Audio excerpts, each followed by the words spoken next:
کہ یہ رمضان جیسا میں نے عرض کیا صرف روزہ رکھنے اور تراویح پڑھنے کی حد تک محدود نہ رہنا چاہیے، بلکہ پہلے سے آدمی 2 کاموں کا اہتمام کرے تو انشاءاللہ یہ انسان کی زندگی میں بڑی خوشگوار تبدیلی لانے کا ذریعہ بن سکتا ہے۔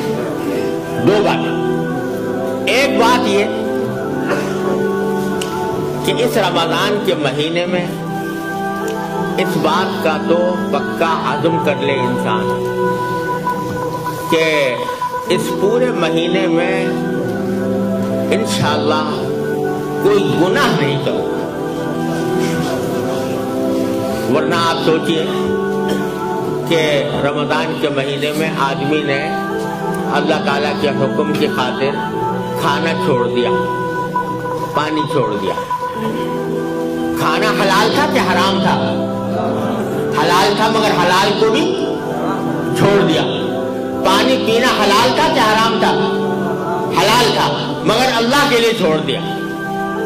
جو چیزیں پہلے ہی سے حرام ہیں، جو روزے میں یا غیر روزے میں دونوں میں حرام ہے، اگر وہ نہ چھوڑی تو پھر وہ روزہ کس کام کیسا ہوا؟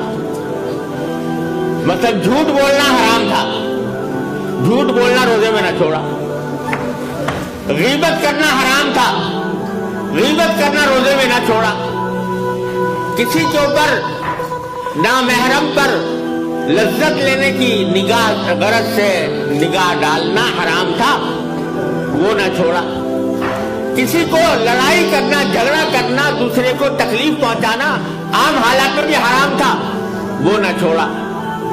تو بھائی جو حلال چیزیں تھیں وہ تو چھوڑ دی رمضان میں، لیکن جو پہلے ہی سے حرام تھی وہ نہ چھوڑی، تو یہ کیسا روزہ ہوا؟